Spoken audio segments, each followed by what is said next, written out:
you think the rapes that happened to you created some form of animosity towards, you know, the way that the system had allowed you to find yourself in that situation where 100%. You've been taken advantage? Oh no, I don't think so. I think it was just like I've been thieving since I was a kid. Yeah, you know what I mean. I just come second nature to me. Yeah. I mean, and it was just what I did. I mean, I used to learn about burglar alarms and do all that sort of stuff, and then it just got bigger, and then when I run in with Smith, well, it's changed, you know. But then we got into the big, heavy stuff of organised crime, you know what I mean? But until I got with him, he had no one. You know, he didn't have a gang. Yeah. One bloke that he just got pinched with on a robbery, and he got 13 years and Ned got nothing. Yeah. So I thought that was a bit strange. And so I confronted him over that, and he said, no, I just paid Rogerson. I said, oh, did you? I said, what, just paid him and you fucking booted? He said, yeah, he got up in the court and fucking got me off it. Yeah. I went, oh, fuck. Right? So I thought, you know, is he informing this bloke or not, you know?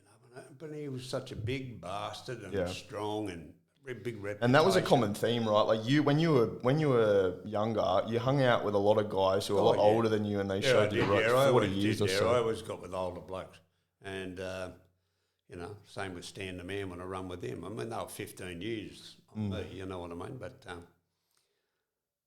you know, I had a few skills that I was good at, especially, you know, the robberies and all that. I've never been convicted. Concerned with all the robberies I did, I've fucking never been caught. Yeah. You know what I mean? So, and that's not because I paid them all the time. I mean, there was two that were probably ever paid that when I was involved with Ned, one with Ned, and we robbed the Port Botany container terminal, and we dressed up as armour guards. And we just, after the armour van went, we pulled up in a panel van with armour guard sticker on it, all the gear on, same clothes as they had, and walked back into the office, knocked on the door, they opened it up, and we fucking got into them. But anyway, he let me down on that robbery. He bolted. Yeah. Fucking took off out of the fucking office, and I looked out and I thought, what the fuck's going on? Yeah. He said, I had to chase someone. I fucking threw the money all over him. I said, bullshit, right? So that was a bad strike against him. And then, then the next one I did, I give a bloke some money in the gang after the Cockatoo robbery, which is common sense that I did it, right? And common knowledge, I mean. And got about, well, they said 300,000. There was a bit more than that, a bit of black money in it, right? So I won't tell you the exact amount. But it was good. So it was a good payday. So I gave a bloke, Billy Stewart, who's dead now, the first time I've ever said it, I gave him some money and he went and paid another copper who's dead too, called Bruce Taylor. So, and he was the first one on the scene when the robbery went down, but the armed robbery squad pulled up and pissed him off, right? But he made sure there was nothing left there or anything. If there was anything left, they would have been in trouble for me, but you know what I mean? But anyway, they were the only ones I ever paid for. I mean, everyone seems to think because you had the green light, we were sitting there fucking paying the coppers every day. You know what I mean? I mean, that's how just organised crime works, mate. Yeah. You know, you've got to have corruption. If you don't have corruption, I mean, McPherson had it, but all they ever talk about is the Neddy Smith gang and the Henry gang that, you know, that had a green light. I mean, McPherson had it. We had it. Fucking Michael Hurley had it. Yeah. You know what I mean? We were able to do what we fucking liked. And that included putting someone down. You know what I mean? That's how fucking open it was. Yeah. That's why no one ever gets arrested for gangland murders. You know what I mean? They do today. You know what I mean? Because they're running amok. I think for me, it's just, I'm really intrigued by how big an operation it must have been like. And you talk about how much planning you put into things. You take months at a time. Yeah, bloody hell. There was that one on the at the wharf, I think it was, and you guys were like painting. And then you went Cockatoo Island. Yeah. And we turned up as painters. Yeah, dressed as painters and just still painting the wharf. And the guards walked out in between us. We just fucking took it off them. And like with the armour guard situation, but also, like in terms of not only did you get the green light from the New South Wales Police Force at the time with Roger Rogerson, but you got to think about, I guess, the magistrates as well. Oh, we had the them police on side. prosecution, Had 'em all there. and like they wouldn't be just one magistrate; they would be on a rotate. So you would need to line up, when you were going to be, at court and hearing and that. Well, the main one we had on was Lenny Nash. He was on the north side of the harbour, and on the other side was another one. So. And the prosecutor, and that was the bloke I ended up going to jail over, Malcolm Spence. He was the main prosecutor for the central courts and fucking what do they call that fucking courthouse? I forget it now. So anyway, he was the main one, and if someone was caught, say you were caught on a DUI and you were a friend of mine, you come to see me, and you had 5 fucking DUIs. Well, I'd say, all right, it's going to cost you 30 grand. Yeah. So you give me fucking 30, I'll give them 15, we get 15. So I'd give him 15, you go to court and they say, this is his first offence, Your Honour. You know what I mean? That's what they do, they wipe your record. Yeah. So, that's what we paid for. So all of those people, all them little avenues that we had were all good, you know what I mean? I mean, we'd have big barbecues. They called it the barbecue set or something, but... we'd get there'd be magistrates, judges, fucking police. So what were the magistrates taking? What was Rogerson's, in with the magistrates? And no, he weren't that sweet with anyone like that I can recall. Right. He was just, a powerhouse amongst the police in his day. Okay. You know what I mean? He was pretty feared even by the other police. Yeah. I mean, I've been in situations where... so it was mostly just the prosecution, your dealings with the police and his, ability to work with the prosecution to get an outcome. Oh, yeah, I mean, he could do that with, Malcolm Spence and things like that. And it wasn't only Malcolm, there was other prosecutors. There was judges, there was justices, it went right up the ladder, mate.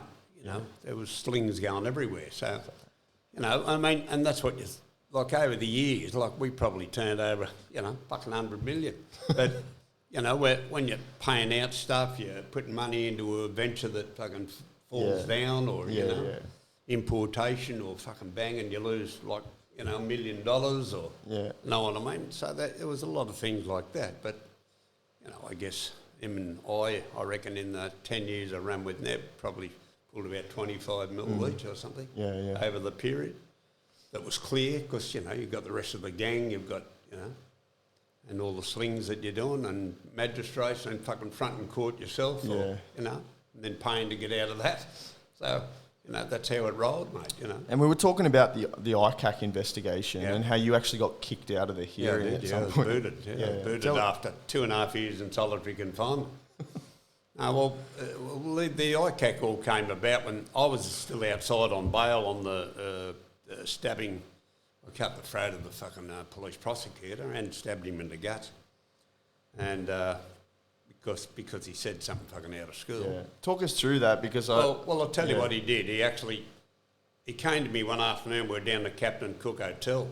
There was a big team of crooks there and the Mickle Early gang and all them, and that's who we used to get with all the time because he was a Pyrmont boy. He loved the Pyrmont boys.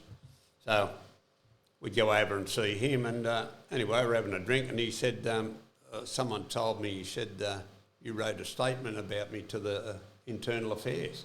I said, what the fuck are you talking about? I said, why would I do that, you silly prick? I got you on side. Why would I want to do that? And he said, that's what I fucking heard. I said, well, you tell me who fucking told you. So it comes out it was fucking Smith, right? It was fucking Ned Smith. So I went, fuck you.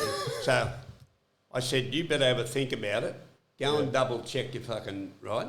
Off the Internal Affairs, mate, right? Otherwise I'm going into Internal Affairs, dragging you in there, right? So I come back the next day, I fucking brooded about it all night, right? And I said, right. And he was with 2 detectives. So they're going, don't hit him, Abbo, don't hit him. And I said, listen, what's it? He said, let it go. I said, just like that, eh? Fucking, it's finished. I said, you're fucking kidding, aren't you? So then I fucking brooded on it. Well, then it was about Christmas 87 and I said, I'll go down and fucking see this prick. I had all the blokes in the car, my gang. we're driving along and I said, well, I'll go down the Lord Wolseley Hotel. They said, you prick, that's where that fucking Spence drinks. I said, well, that's all right. Oh, so do I. So I drove down there. Anyway, it's a real narrow little street with cars either side. Little Lord Wolseley Hotel. So I pulled up there and I walked in. He's standing there fucking talking shop, talking to all the blokes. And I walked in and I said, Spence, out fucking side. And he said, I'm not talking shop tonight. And he thought he was a real tough bloke, right? And I said, get out fucking side. So the prick walks outside and I said, up the corner. He walks up the corner in the dark. It's like a pitch black, the silly prick. Got up there and I went, fucking whack. Left hooked him, dropped him, right? I said, now get up. Oh, yeah, but I'm fucking so sorry. I said, no, you put me on the fucking dog, mate. Right? So I said, you fucking can't do that. No, I'm sorry, look. I went fucking whoosh out with the blade, stabbed him in the gut, then fucking straight in the fucking neck here. I just missed his fucking jugular, thank fuck. But he didn't know what he had. He had a polo neck jumper on, right? So when you get stabbed, you don't ever feel it. It's only after you go, oh, fuck, or you fall over and, why the fuck have I got no power? Yeah. Know what I mean? So you just stabbing feel it's just like a punch. They think you punch it, but if you're in a fight, you just think it's a punch. Yeah, right. Know what I mean? You don't take much notice of it. It's only if you see it, then you'll know, right? But most times you don't. Yeah. So anyway, they put him in the back of the ambulance and took him down to the hospital and they arrested me. Yeah, yeah. So next minute they, this copper coming, they took me down to the underground there in Oxford Street, police centre. They took me down to the police centre and next fucking minute one of the coppers turned up there I knew and he said, what you do to him? And he grabbed me around the fucking neck. We nearly punched on in the fucking thing. He broke my chain and he said, what have you done to Big Brother? Because that's what we called him, Big Brother's looking after you. Yeah. You know what I mean? I said, fuck Big Brother, right? So he said, you'll get fucking fixed up for this. So, well, do your best, right? Yeah. So next fucking minute, they only charged me with malicious wounding, right? The next minute I got a phone call. They give me bail. I paid a copper that night. I give him $2,000. They bailed me on it, right? And then he gets to the hospital and he fucking pulls his clothes off. Next minute they said, fuck, you've been stabbed in the throat and fucking... and he said, oh, I can't. Next minute he fainted, right? So next fucking minute he was fucking in the hospital there and so they upped the charges to attempted murder, right? So then I fronted over that and at the end of the day I got 8 years with 6 on the bottom, which was good because I could have fucking brought him so undone. Yeah. You know what I mean? Because of his fucking involvement. So what happened, the Crown turned, not the Crown, my barrister turned up with all this fucking information about him, right?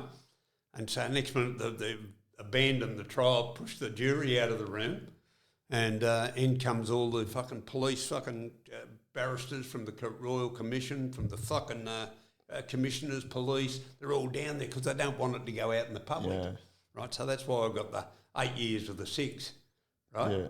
So that he just gave me under the malicious wounding, right? Yeah, that's what I got really, a wound with intent. So they didn't want to expose it, but the judge said, Justice Badbury Parker, he said they need to look into this man, right? The authorities need to look into him. Well, that's what they started to do.